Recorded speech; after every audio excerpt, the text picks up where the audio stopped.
Salut à tous et bienvenue dans cette vidéo de bilan pour l'année 2021. À quoi ça sert de faire donc une année de bilan pour une chaîne aussi petite? Je pense que c'est plutôt pertinent. Voilà, même psychologiquement, j'ai besoin de ça pour pouvoir me dire, voilà, on va reprendre de plus belle. Donc, la deuxième question qu'on pourrait se poser, c'est est-ce que tu déposes le bilan? Non, je ne dépose pas le bilan. Au contraire, je veux reprendre du poil de la bête et je veux faire évoluer cette chaîne. Il faudrait que je vous explique qu'est-ce qui s'est passé pendant 6 mois d'inactivité. Comme on le voit en fait dans mon onglet vidéo, il s'est passé quoi? J'étais assez actif, j'allais du 3 vidéos, 2-3 vidéos par mois, j'arrivais parfois à 4, vas-y j'étais à fond.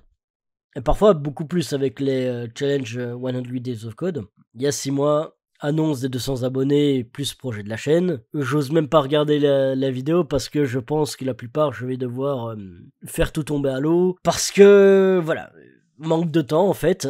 Le pourquoi est-ce que j'ai manqué de temps, c'est parce que j'ai fait une formation en marketing digital et création de contenu. C'est quelque chose qui m'a beaucoup aidé, que je vais vraiment mettre en application même sur ma chaîne. Cependant, là où ce que je vais dénoncer en fait cette formation, c'est qu'ils m'ont pris beaucoup de temps. Mais en fait, beaucoup trop de temps. Beaucoup plus de temps que légalement ils ne le devraient. Et de toute façon, ils viendront, s'ils viennent sur ma chaîne, et même qu'ils m'enverront un message, ils me diront juste « Oui, mais c'est toujours de base volontaire. » Voilà, on dit « Mais ça t'a appris des trucs. » Oui, c'est vrai. Tourner en fait des vidéos de publicité donc avec Proximus, donc un opérateur belge, c'était incroyable. C'est vraiment incroyable. Et j'en gardais bon souvenir. Mais au bout d'un moment, il y avait un petit peu de l'exagération. Je donnerai en fait les détails dans une autre vidéo, peut-être sur TikTok ou que sais-je. Donc ça m'a pris beaucoup plus de temps que prévu. Durant les 6 mois, j'ai fait 2 vidéos comme ça pour les faire. Et même, il me semble qu'il y en a une, pourquoi apprendre à coder, je l'ai faite parce qu'on me l'avait demandé. Et je me souviens qu'à ce moment-là, en fait, j'avais déjà pas envie de faire quoi que ce soit. Parce que mon moral était déjà au plus bas. On m'avait en fait arraché toute mon énergie. J'en pouvais plus. Et certains le savent que j'ai pas vécu des belles choses dans cette vidéo, dans cette formation. Les informations étaient incroyables. Il y avait un certain environnement qui était incroyable, mais de l'autre côté, il y avait quand même pas mal de vices. Et ça, je me devrais en parler. Comme on l'a vu, donc je venais d'atteindre les 200 abonnés. Quand je suis arrivé donc à la formation, je n'ai plus fait de vidéo et pourtant il y a eu plus de 80 personnes qui sont abonnées à ma chaîne sans que je ne publie quelque chose de vraiment utile.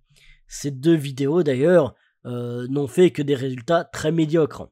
C'est pas ces vidéos-là qui m'ont rapporté le plus d'abonnés et je doute qu'elles me rapporteront beaucoup d'abonnés à l'avenir. Donc pour moi en fait, ces 2 vidéos-là sont pour moi des échecs. En regardant en fait mes statistiques, en préparant un petit peu cette vidéo, eh bien je me suis rendu compte quelle vidéo m'a ramené le plus d'abonnés. Et je me demande en fait si je n'ai pas raté quelque chose. Je me demande en fait si j'ai pas manqué l'essentiel dans mes vidéos. Parce que j'ai essayé en fait de me disperser à faire des tutos. Et d'ailleurs j'ai remarqué que les tutos JavaScript ci et ça sert à rien. Déjà parce que il y en a des milliards sur internet, ok. Ça sert à rien parce que de toute façon les seules personnes qui vont regarder ces vidéos là sont des personnes plus expérimentées, des seniors, et qui vont toujours trouver la petite bête dans dans ce que tu dis. Et finalement, ta vidéo, elle va devenir nulle parce que tu fais attention à ce que les seniors vont dire. Et tu n'adaptes plus, en fait, ta vidéo pour les jeunes codeurs. Ce qui est au final mon segment d'audience. Voilà, avec la pression sur ces vidéos-là, je me retrouvais en fait à subir une pression de la part de seniors. Donc ça, c'est quelque chose qui m'a énormément déplu. Et donc pour moi, les tutos JavaScript, peut-être que je vais les finir juste parce que histoire de le finir, parce que ça me dérange que quelque chose ne soit pas fini. Donc ensuite les change 100 Days of Code, J'avais dit que je ferais donc le post-mortem, mais principalement c'est juste que ça me prenait beaucoup de temps et qu'au fur et à mesure du temps, ben, tu commençais en fait à acquérir suffisamment de connaissances que du coup, ben, en un jour, tu n'apprenais plus une nouvelle chose. Il te fallait plusieurs jours avant d'apprendre quelque chose et voilà. Mais c'était aussi donc la période où j'apprenais en fait beaucoup de technologies, ne serait-ce que juste pour trouver un job. Et là aussi, ça a changé. Maintenant, en fait, je suis en phase donc de devenir entrepreneur. Avec ce que j'ai vécu en fait, même avec la formation, j'ai bien compris, plus jamais je ne veux être employé. Donc, c'est à peu près ça que j'ai à dire donc, sur le Challenge 1 Days of Code. Donc, je l'ai arrêté. En vrai, je pense que 5 jours de plus, j'aurais pu faire 30 jours de code. Finalement, je pense que des 1 mois de code, 1 mois de ci, 1 mois de ça, sont des challenges totalement faisables. Mais 100 jours de code, c'est un peu trop long, c'est un peu trop hardcore en fait. Et surtout qu'en plus, je compte refaire donc certains autres challenges, principalement avec le C# pour Unity. Il y a des vidéos qui vont arriver, mais je vais en parler un petit peu plus tard. Je compte en refaire, mais maximum 30 jours. 100 jours en fait à fond, pour moi là il commence déjà à y avoir quelques petits problèmes que au bout d'un moment, ben tu finis par devoir rechercher une information. Et finalement ce qui se passait c'est que je recherchais des informations pour pouvoir faire des vidéos. Je me disais il faut que j'apprenne quelque chose. Et du coup en fait j'en perdais même l'intérêt qu'avait ce challenge. Mais en revanche, ouais, il y a quand même donc cet ovni là qui est apparu. 3 petits projets en HTML, CSS uniquement. Ça m'a pris quoi, une demi-heure à faire. et, et voilà, 2300 vues, c'est la vidéo qui a le plus fonctionné en tout cas en 2021 sur ma chaîne. Voilà, c'est incroyable pour le coup. Et l'autre vidéo qui a super bien marché, où est-ce qu'il est? Voilà, développeur web, encore un métier d'avenir, pénurie junior. C'était en fait assez pertinent, il y avait un bon storytelling. Et en fait, je me suis... voilà. Ça, en fait, c'est une vidéo que j'ai faite. J'ai pris une question de sur Quora. Et j'y ai répondu, simplement. Du coup, pourquoi est-ce que cette vidéo fonctionne? Moi, j'ai ma petite idée. C'est parce qu'en fait, je me suis focus avec cette vidéo sur quelque chose, une question que les débutants se posaient vraiment. J'ai été chercher après cette question, j'y ai répondu, et effectivement, ça a fait quelque chose d'incroyable sur ma chaîne. Et pour les autres, bah effectivement, ça s'est mitigé, comme on le voit. C'est là que je me dis qu'en fait, j'ai oublié quelque chose, c'est que qu'est-ce que les gens veulent vraiment? Ça, c'est une question que vous vouliez vraiment. Et ces petits exercices, eh bien en fait c'était parfait pour des débutants. En fait c'était 2 vidéos qui s'adressent parfaitement au segment d'audience que je voulais, c'est-à-dire des débutants, donc des juniors, et effectivement ben, ça fait de l'effet. Une autre vidéo qui pour moi en fait elle a fait de l'effet et pourtant c'est pas celle qui m'a ramené des abonnés, mais pourquoi refuser donc des offres de recruteurs en tant que junior? Celle-là en fait j'ai eu beaucoup de retours en privé. Genre beaucoup de retours en privé. Donc, cette vidéo, pour moi, elle a fait beaucoup de choses. Elle a fait vraiment du bien, en fait, donc à ma chaîne, et surtout, voilà, je pense de toute façon que ces quelques vidéos-là, je vais donc refaire les miniatures, parce mes miniatures sont horribles. Donc maintenant, au niveau donc de mes statistiques, je vais aller dans mon YouTube Studio, vous inquiétez pas, je ne suis pas encore payé de cette chaîne. Mais pour moi, c'est pas un tabou de toute façon. Donc j'allais dans les données analytiques, le mode avancé. Donc 88 abonnés rien que cette vidéo-là. Et développeur web, encore un métier d'avenir, 47 abonnés, juste sur 2021. Ces 2 vidéos-là m'ont fait donc énormément de bien. Donc je suis à 284 abonnés et sur cette année 2021, mes vidéos ont donc attiré 238 abonnés au total. Et finalement, c'est 2 vidéos qui m'a ramené la grande majorité. Hein.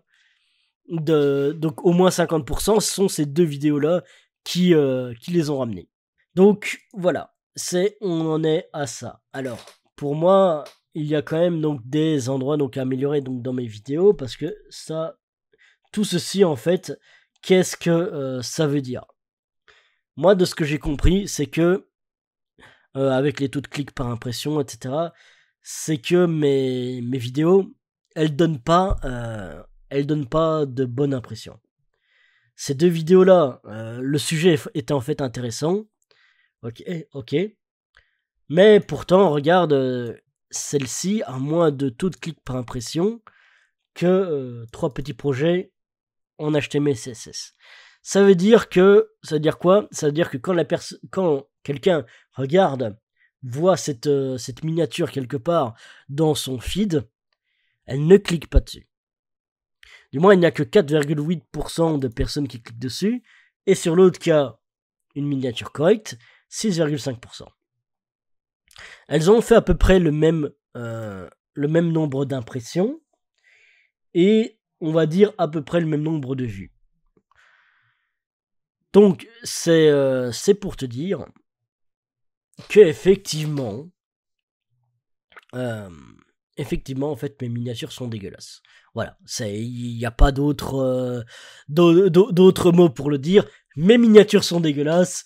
Pour 2021, je vais améliorer mes miniatures. S'il y a quelqu'un parmi vous qui est chaud pour me faire donc un template de miniature, n'hésitez pas en fait à me le dire dans les commentaires, ça m'intéresse. Vraiment. Venez, on s'arrange, on se parle sur Discord, venez sur Discord directement, les liens sont dans la description. Venez, on en parle, on en discute, parce que effectivement, j'ai un grand besoin donc d'améliorer mes miniatures sur mes vidéos. Donc les sources d'abonnement, donc voilà, il y a eu donc la plupart, donc 195 abonnés viennent de la page de lecture YouTube, donc d'une page de lecture sur YouTube. 45 sont abonnés sur ma chaîne YouTube. 9 par une recherche YouTube. Donc quand vous tapez voilà Marcodeur, pouf, il y a mon petit cercle avec mon logo dessus. Quand vous avez cliqué donc abonné, vous êtes abonné là-dessus. Et fonctionnalité interactive, ça c'est en fin de vidéo en fait, il y a des fiches et vous pouvez vous abonner dessus, et je n'ai eu que un abonné là-dessus. Et liste des abonnés, ok, donc ça, il y a une personne qui est allée dans ses abonnements, il m'a recherché, en gros il a fait un nettoyage donc du coup dans cette vidéo, dans tous ses abonnements, voilà. Donc j'en veux pas pour autant, je veux dire, c'est pas ça qui a fait perdre des abonnés en fait à ma chaîne YouTube de toute façon, même globalement j'en ai gagné beaucoup. Donc voilà, principalement ça veut dire quoi? Ça veut dire que je suis bon donc en référencement naturel sur les vidéos. Voilà, c'est ce que ça veut dire. Ouais, voilà, on est aussi sur du 86 non abonnés et 14% abonnés. J'aimerais bien, moi pour objectif donc pour 2022, arriver à du 80-20. Là on est plutôt sur du 86-14, voilà. Je voudrais en arriver à du 80-20. Voilà. Pour moi, en fait, ça, on ne pourra jamais, en fait, inciter tout le monde à s'abonner, à être abonné, mais au moins, voilà, tant que mes vidéos les touchent, pour moi, c'est déjà le principal. Parce que je veux avant tout délivrer des messages avant d'avoir des vanity metrics. Alors, un truc qui me fait un petit peu chier, ça, c'est que YouTube est sexiste. Ouais, je sais très bien que j'ai des demoiselles et des dames dans mes abonnés. Et pourtant, YouTube les recommande toutes comme hommes. Donc ça veut clairement dire que YouTube a un sacré problème. Pour moi, YouTube a un sacré problème parce que il recommande tout le monde comme homme de base au lieu de marquer peut-être autre ou tout simplement non spécifié. Mais non, apparemment donc les non spécifiés sont considérés comme hommes. Donc bon voilà, je trouve ça un petit peu ridicule de la part de YouTube. Niveau de l'âge, nous sommes entre 25 et 34 ans, ça je peux y croire totalement. Alors, les sources de trafic, ça pour moi c'est plutôt important. Donc les fonctionnalités donc de navigation, donc ça c'est donc le feed que vous avez donc sur YouTube, ça veut dire que YouTube me recommande. Les recherches YouTube, c'est vous qui allez rechercher donc ma chaîne, il y a 2160 vues, où c'est vous qui recherchez, donc on est plutôt pas mal. Ça veut dire qu'il y a beaucoup de personnes qui se souviennent de ma chaîne et qui vont rechercher ma chaîne donc dans la barre de recherche pour retrouver une vidéo. Sur les pages de la chaîne, alors je ne sais pas exactement à quoi ça correspond. Externe, c'est-à-dire quand je partage la vidéo, eh bien voilà, ça sont donc toutes les vues externes sur Discord, sur Facebook, etc. Je pensais qu'il y en aurait beaucoup plus. Je pensais que même la majorité de mon audience venait des externes. Bah apparemment non, du coup ça me fait plaisir. Et en suggestion de vidéos, bah, très peu. C'est-à-dire que YouTube ne me met pas encore beaucoup en suggestion de vidéos. Ça veut dire quoi? Ça veut dire que je ne fais pas assez de vidéos et je ne fais pas assez de vidéos qualitatives. C'est ce que ça veut dire pour YouTube en tout cas. On en est là au niveau de la monétisation, donc on est à 500 heures de visionnage, ça c'est juste pas encore update, 284 abonnés, et je dois arriver donc à 1000 abonnés et 4000 heures de visionnage. Pour 2022, je veux en arriver à la moitié de ça. Minimum, forcément. Et mais l'objectif, c'est d'en arriver à la moitié. Donc, 500 abonnés et 2000 heures de visionnage de vidéos publiques. Ok, ben chaque année, je montrerai donc les statistiques et même les j'aime et les je n'aime pas. Je resterai donc transparent à ce niveau-là. Tout comme dès le départ, j'avais 0 abonné, j'ai laissé le 0 abonné sur ma chaîne. J'étais transparent du début jusqu'à la fin. Et je continuerai à l'être. Au niveau des thématiques, pour moi, il y a 2-3 thématiques que je veux absolument explorer. Premièrement, il y a le développement de jeux vidéo avec Unity. Donc du C#, moteur graphique Unity. Le pourquoi, parce qu'en fait j'ai envie d'explorer la réalité virtuelle et donc je dois apprendre donc à créer des jeux vidéo. Et je me dis, autant les partager sur la chaîne aussi. C'est du code. Je vais vous partager, donc il y aura sûrement donc quelques jeux vidéo qui sortiront sur ma chaîne. Ça ne restera pas une chaîne de jeux vidéo, mais il y aura quand même quelques petits jeux vidéo qui seront disponibles et pourquoi pas avoir un jeu vidéo qu'on update très souvent et qu'on essaye de pousser à fond. Ça pourrait être un bon défi. Donc ça c'était pour Unity, C#, je compte donc un petit peu explorer les NFT, juste par curiosité. Et un autre sujet que là en revanche, je vais sûrement faire donc des formations, quelque chose de beaucoup plus qualitative et quelque chose, voilà, ça va clairement se diriger sur du contenu payant, parce que je vais parler donc de référencement naturel. Il y aura des conseils, mais je pense que le référencement naturel, ouais, ça serait quelque chose de très gros. C'est carrément donc apprendre tout un métier, c'est apprendre le web. Donc pour moi, je ne m'avance pas non plus, mais pour moi ça va être quelque chose d'assez costaud. Et je vais parler de référencement naturel parce que pour moi en fait ça, c'est un métier que les développeurs web peuvent aller beaucoup plus facilement et gagner beaucoup plus. C'est un petit peu un métier hybride entre le marketing et le code en fait. Parce que croyez-moi que il y a beaucoup de valeur à donner à un client et ce n'est plus un simple site web, mais surtout en fait je vais vous montrer donc plein de petits trucs qui fait que vous allez pouvoir augmenter donc vos prix et même voilà, il n'y a pas photo, c'est ultra recherché, c'est le web actuel, c'est savoir être bien référencé, du coup, Je proposerai donc des vidéos et des formations donc de référencement naturel et je vais commencer à en parler. Je ne dis pas que je vais commencer donc à créer des formations en 2022, mais je vais commencer à en parler en 2022. Alors, est-ce que je compte malgré tout donc aller sur d'autres réseaux pour mettre en avant cette chaîne YouTube, le code? On pourrait penser donc à TikTok, Instagram, Twitch, donc tout ce qui est autre réseau social. Actuellement, je ne pense pas. J'avais commencé donc sur Instagram. Je pense que si je retourne sur du contenu, donc sur un autre réseau social, ça sera sur Instagram. Parce que ça s'adapte beaucoup plus pour les conseils. Mais voilà. Actuellement, je mets en pause donc Instagram. Peut-être que voilà, je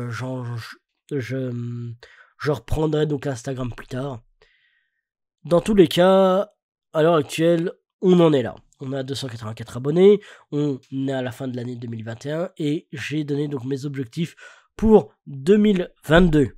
J'espère que vous serez toujours là pour 2022. Je vous souhaite déjà d'un excellent réveillon et de joyeuses fêtes.